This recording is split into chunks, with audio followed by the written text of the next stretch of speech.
So this is a slightly different format. I've been looking forward to this discussion for quite some time.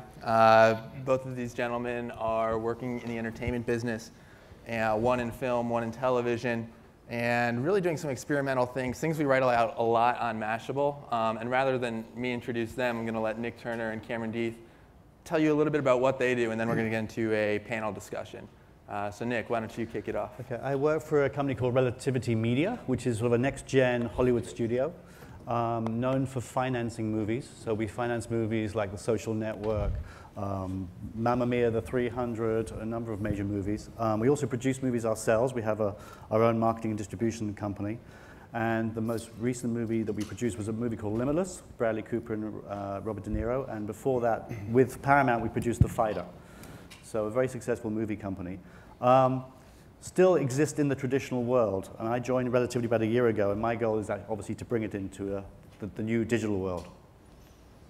I work at a company called NBC Universal. My division that I started about 3 years ago is called the NBC Universal Digital Studio. What we're responsible for is the financing, production, and distribution of short-form content. We do that across multiple NBC Universal brands for our distribution partners, but what's interesting is we're doing it with brands and advertisers, and we're doing it sort of by leveraging every digital asset we have access to at NBC. Mm-hmm. And that content's exclusively digital. That's right. Right. Yep. So we actually have a short video from Cameron that kind of gives you a taste of what he's up to. I haven't seen this. I don't know if I am.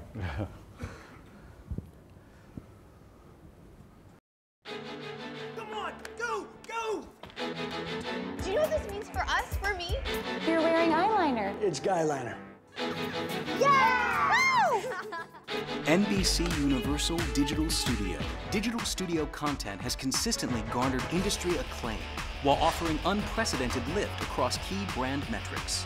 AT&T is an innovative marketer. We're always looking at different ways to reach the consumer, so DialStar was a great way to incorporate those products through storytelling. This is the type of content that really can move the needle for a brand and move the needle for consumers. We were looking for a unique opportunity to tell our story outside of the confines of a 30-second spot. And nothing says satisfied clients Gil, you're a genius. like a season 2. We're in our second season, as you know, I'm back. and we had phenomenal results last season.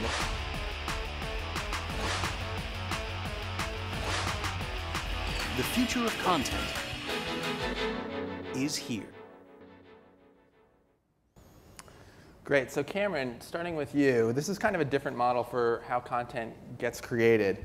And I'd like to talk a little bit about how, where the ideas come from and what's kind of the balance between what the brand wants and the creative side. Sure. I mean, what's interesting, I think, is the ideas are sort of a partnership with the brands. So the brands are coming to us with sort of dozens of years of great insights about their brand, about their customers.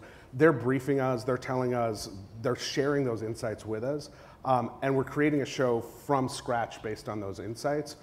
But we're doing it with a lens of what's great entertainment content. So this is not about schlepping product. It's not about sort of a Coke bottle on the table. It's not about product placement. It's about creating content and ideas on television that we know our viewers will love, but that really are imbued with kind of the DNA of that brand. So it's an interesting balance between the two.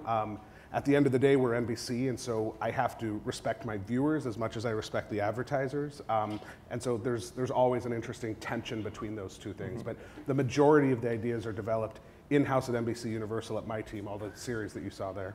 Mm-hmm.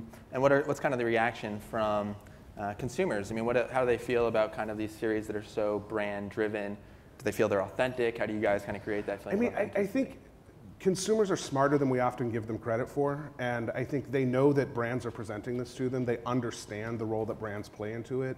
So long as we understand that and we can give them great entertainment content, it doesn't turn them off. They're not worried about it. There's a stat that came up in that reel, I think, that said 83% of the people we surveyed on one of these shows thought it was better than television, which I don't show that stat around NBC that often because I like my paycheck, but it shows that you really can do it in a way that is great for the brand, but is also ultimately really good for the viewer as well. So they can coexist. Mm-hmm.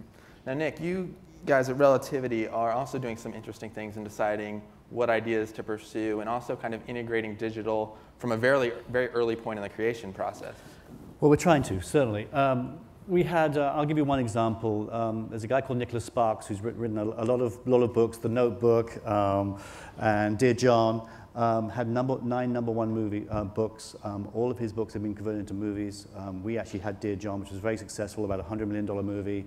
Channing Tatum, Amanda Seyfried, I'm sure you saw it.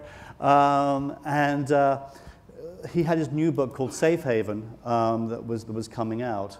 And they asked, and every studio in town was after it. And we were charged to actually go and sell him.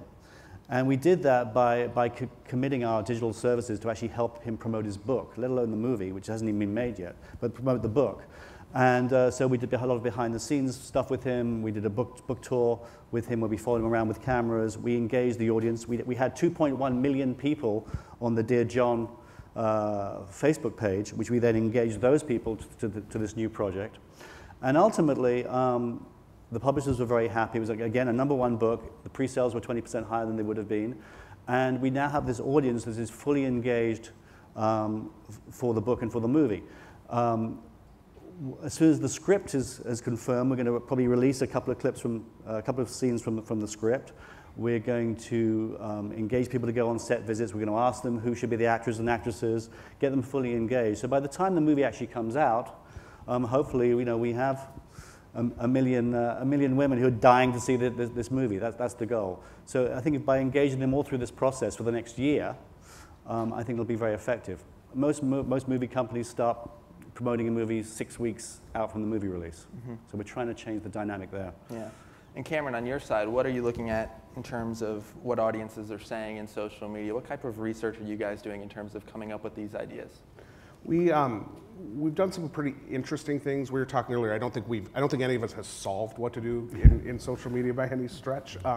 We did a show with AT&T where we actually, the character's social footprint really lit up 6-8 weeks before the show even started. So you could get to know them, you could engage with them. They were, checking in at various Hollywood nightclubs, sort of really making a space for themselves. They were friending other well-known talent who was also cameos in the show. So they really started to light up there. And then also when the show started, you could watch sort of in a synchronous way, you could watch what was happening in show and also in universe as well. So we're using it as both a character mechanism, but also a marketing tool, and working out how to play those two things out over the course of a series is it's something we're constantly learning, and we certainly haven't nailed it by any stretch. Mm-hmm. And now once the content is out there, we've seen, we've written about this extensively, something called the Twitter effect, where you see box office receipts rise and fall based on what people say on social media sites on Friday night when they go and see the movie, or Thursday night whenever it premieres. Nick, what are kind of some of your insights there on the film side? Well, I can tell you it's real. We had a movie, I'll give you one example. We had a movie last year, it was a big sci-fi movie, a lot of special effects. It wasn't our best movie, is all I'm going to say. But we did a great marketing job on it. There were billboards all over town, there was great TV ads, we did a lot of behind the scenes interviews with the directors and cast and special effects, a lot of online stuff. And we drove a lot of people to go and see it. These fanboys, as we'll call them, they went to the Thursday midnight showing of this movie, and they didn't like the movie. They didn't just say, I don't like this movie. They said, this is the worst movie I've ever seen. Do not see this movie. So by Friday morning, we had this tidal wave of negativity on Facebook and Twitter, which killed the movie. I think we were on track to do $20 million for that weekend. We ended up doing $9 million. And with each successive screening, on the East Coast, that morning I watched another wave of negativity come in. So there's no such thing as smoke and mirrors these days. Once you put your product into the marketplace, people know instantaneously whether it's good or bad and tell everyone they can. The problem is when it's really bad, that news travels much faster. When it's good, we can obviously fan the flames, as we did for Limitless, where people actually like that movie. They're excited about the movie. It's a great premise, a pill that can make you rich and powerful and open your mind and all this stuff, and Bradley Cooper. So people were excited about that already. And when the movie came out, people liked it. So we could fan those flames. But when they don't like it, they let you know. Mm-hmm. And Cameron, have you seen anything similar on TV? It's a slightly different model on the web, but what are you kind of looking at in terms of the social media conversations happening about your shows and then how that translates into viewership? They're definitely occurring, and they're occurring at a pretty fast clip. I think what's interesting is we start those conversations now with producers very early in the process. So we announce our upfront schedule Monday morning, and every one of the shows that are pilot contenders have had sort of deep digital discussions with those showrunners and creatives already. So really understanding what the digital face of that show is as much as what the show is that you see on screen. So that's been kind of a huge shift in terms of how we've approached it in the past. We've also had some interesting learnings with sort of co-viewing experiences where if I'm watching the show and we give people a great environment in which to chat and connect with other fans, you can actually have a real and meaningful, a significant impact on ratings, and we've seen that across a couple of our cable properties as well. So it's again, we're learning. We certainly don't have any of the answers, but we're seeing small steps, and we're starting the conversation much earlier in the process than we ever would have before, which then gives viewers a much deeper, more engaging experience. Gotcha. Now, kind of moving to distribution, both of you are you're kind of a web-only, digital-only. Nick, your company, actually with the home releases, you guys bypassed HBO and Showtime and did a deal with Netflix, kind of one of the first and something we're seeing more and more of lately. We did, and it was, I think, pretty innovative move on the part of Ryan Kavanagh, who runs our company, to do it. Netflix were very aggressive in the space. They paid us a lot of money, and I think it'll be very successful. We actually haven't launched the first title yet, but it'll come out soon. What was also interesting to us, because we weren't now we weren't on the pay window, our other ancillary properties, free TV, became much more valuable. So we actually saw a real lift in other revenues from these other areas too. So that was an exciting byproduct. And Cameron, for you, you guys are producing something totally different than NBC, the network, is producing. What do you kind of see as the future of the 30-minute sitcom? Is it all moving to this on demand? Where's your stuff distributed? Where do you see the future of TV distribution? So I don't know the answer to that. I can tell you where our stuff is playing really well is on platforms that users are choosing. So video on demand actually makes up about 30% of our viewership. So I have deals with the top 13 cable MSOs. I can go on as a viewer and pick to choose and watch 1 or 10 episodes all at once. That's been a huge growth area for us. Traditional broadband platforms still absolutely work. iTunes, our whole philosophy, which is a little bit different from the traditional windowing strategy, is we want as many viewers to watch it at the same, in the environment they want to watch it as quickly as they can.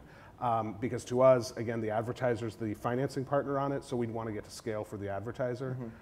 So we're testing and learning in a lot of different things. And what type of support does NBC, the network, kind of throw behind some of these web initiatives? It's good. I mean, the fact that we have a division doing this, I think, is a huge sign of support and sort of their commitment to it. We use a lot of our internal inventories in terms of digital inventories to cross-promote. We leverage our own publicity and PR teams. We'll occasionally leverage sort of on-air promotion as well, but what we find is the digital promotion is much more effective than assuming someone's going to watch a 5-second tag on The Office and then log on and watch the show. We see some of the stuff that's closer to the bottom of the funnel as being more effective. But they support us very well. And something we were debating That's not what you said backstage. I know it's not, but that's what I'm saying on stage. Well, backstage we were debating another point, which is the release schedule for this stuff. Does the release schedule, Nick was saying for some of their promotions, well, I'll let you tell the story, versus like releasing things on a weekly basis? Do you put it all out there on demand? How are you guys both approaching that? Sorry, say that again, as far as... So as far as release schedules go for some of the video, you were more on the marketing side, but Cameron on the actual shows and clips. On the release side, I mean, I'll talk about the original content that we're creating around our movies, right? So, so we're very involved with the YouTubers. We went to a bunch of the biggest YouTube video bloggers and made a relationship with them very early on. We saw these kids, the Shane Dawsons of the world, Phil DeFrancos, all these people who had millions of users, millions of subscribers, releasing 4 or 5 videos a week. And we figured that if they liked our movies, they actually might help us create content around our movies, which is what we did. So, so that's what we've been very involved in on that side. But typically, you know, our movies, it's not a show that comes out every week. They come when they come, when the best window is for them. So you never really know. Mm-hmm. And Cameron, what's your kind of release schedule look like with your shows? We're testing that right now. I mean, I think the television industry would say that, well, you do a linear release strategy where for 13 weeks you release a new episode every Wednesday at 7, and that's what happens. I think in the digital environment, we know that's not how any of us consume content, and so I'm just as likely to put 10 episodes out at once and let people watch every one of those episodes as I am to hold back and expect someone's going to put a reminder on their calendar for a week from now to go watch a piece of content of mine. That's just not digital behavior. And so we're learning. You know, there are times when we'll release half the season all at once, times when we'll hold back. I think it's an evolving space. But we do know that if you give people, this is pretty 101, but if you give people more content, they will watch all of the content. And so there's no logical reason apart from legacy beliefs not to give them more or all of the content at once. But how does that on-demand model kind of shift the social engagement? You mentioned second screen experiences a while ago. If people are all watching these shows at different times, how do you kind of build It's in? harder, right? Because there isn't a synchronized viewing experience. I think that's why we're, like on the show we did with Dial Star with Annalyn McCord, we're looking at how you can tie the content directly in a single viewing experience with the social experience. So we're trying that, but yeah, you don't necessarily have moment in time viewing where you create a ton of buzz at a moment of time. But I don't know that matters anymore. If people are still watching it, I don't know that that matters or is critical. Mm-hmm. Moving on to the marketing of your guys' content. Nick, I mentioned a moment ago you were talking about how you guys use YouTube users, and we're going to show a clip in a second that had a campaign that really had some great results financially. Yeah. Why don't you set it up for us? Okay, so the movie Limitless, as I said, came out a couple of months ago with Bradley Cooper. It was about this drug called NZT. We came up with this concept for using the original iconic "This is your brain on drugs" campaign with the frying egg, which you'll see. We went out to 10 YouTubers, the biggest YouTube video bloggers, and said, you know, we want you to insert your own footage into this. We want you to ask your fans to come up with footage as well, and you'll win an iPad 2 or whatever. And it was very successful. We had about 4 million views, but the cost was extraordinary. The cost was really about 4 cents per view.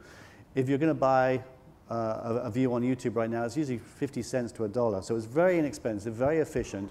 And these YouTube people, we screened the movie for them. We wanted it to be authentic. If they didn't like the movie, they didn't have to do anything. But if they liked the movie, then great. And they all liked the movie. And they created this incredible content for us and endorsed the movie. And so for a fraction of a cost, it was an incredibly successful campaign for us. Cool. Let's take a look.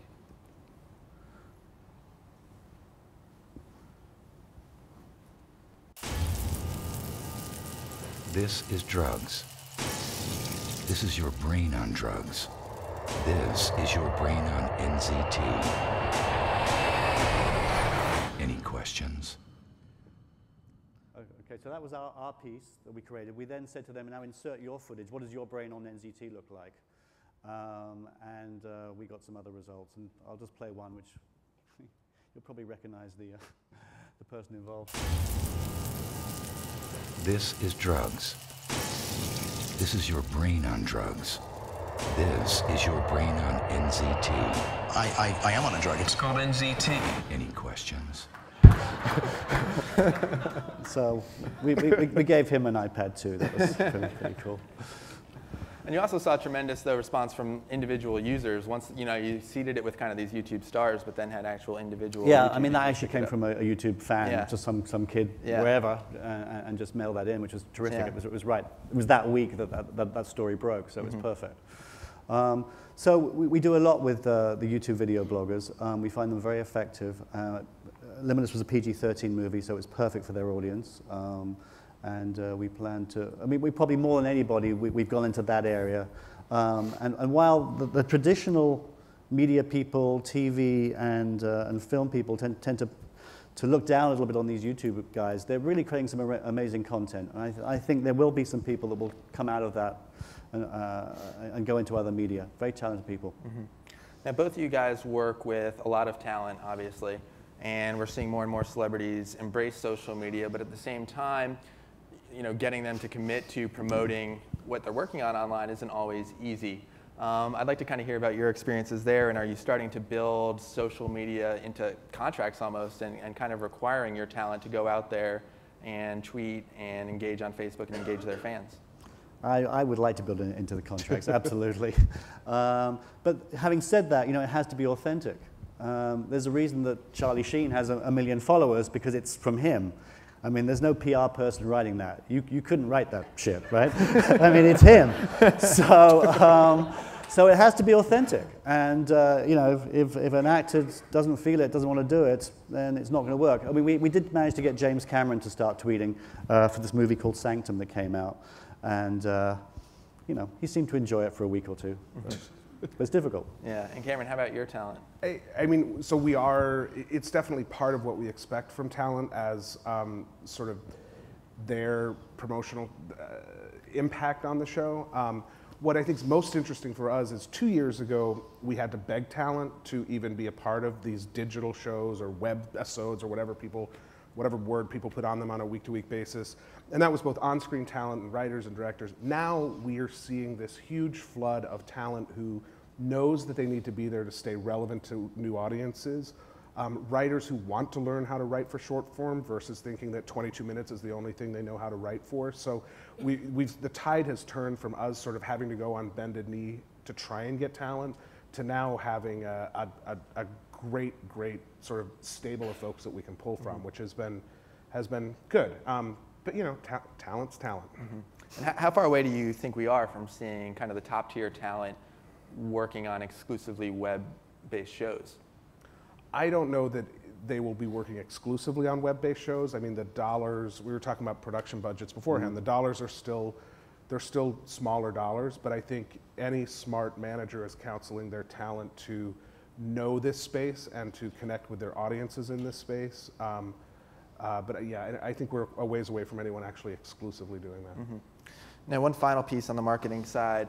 You guys obviously work with brands to produce the shows, but the brands also play a big role in marketing. Talk about that a little bit.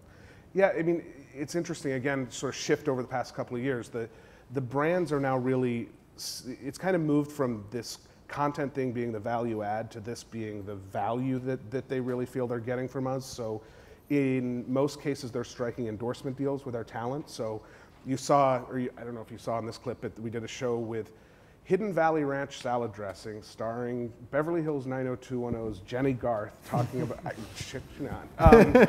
talking about how to get your kids to eat more vegetables. No one's going to win an Emmy for it, but it's still a great piece of content. That's a great example of where they then struck a deal with Jenny, who then was doing appearances for them, was in print. Like, they're really getting behind the content, and they're getting the talent behind the content as well. And they're leveraging the other media channels they have. So they're oftentimes buying ads from us to promote the shows that we're creating for them, which is a nice, financial model. One last question before we open it up to some questions from the audience.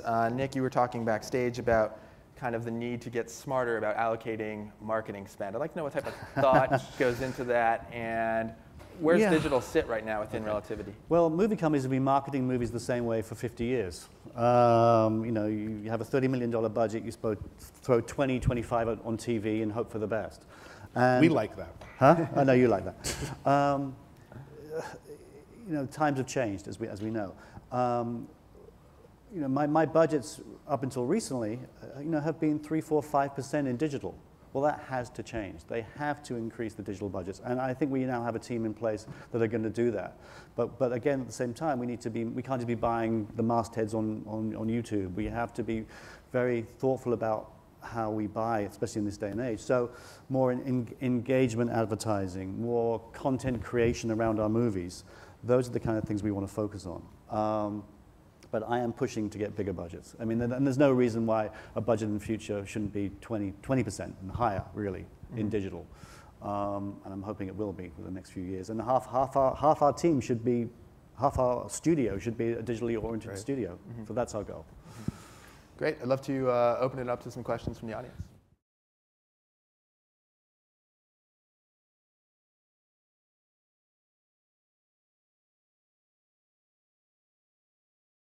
it's a huge part of it. I mean, we have, to use the Jimmy example, we have embedded writers and producers, digital writers and producers who sit with the show teams and the show creatives on a day-to-day basis, who are helping understand what that digital message is as much as what our traditional promo or marketing or in-show messages are. So that's by design for sure. You have some talent and some shows who are much more oriented, like Jimmy, towards great digital stuff, but it's something we invest a lot of time and energy in. Yeah.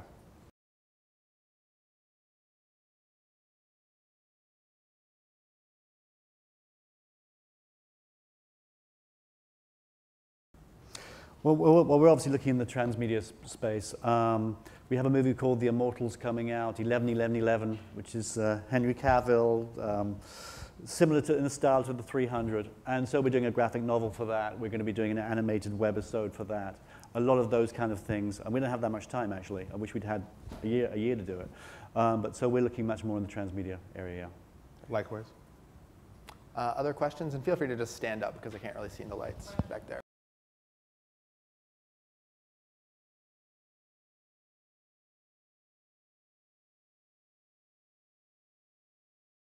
I wish they just the phone rings off the hook. I mean, we have to go out and tell our story about this as a viable place for them to be spending millions of dollars. So it starts with that sales process. But the successful engagements are my team of creatives sitting down with the creative agencies and the brand folks who, I mean, God love them. These people live and breathe salad dressing. Like, they know more about it than we ever will know. And so using that as the brief and the inspiration, and then letting us go do what I think we do well, which is tell stories and create great stories that come to life for that brand.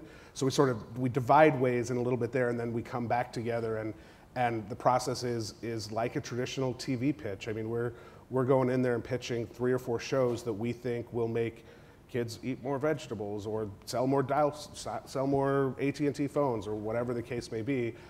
We're pitching the show, but we're not. What's different is in the process is, it's not like we've gone and shot the show, so we're not walking in and saying, here's 10 episodes, do you want to buy a sponsorship?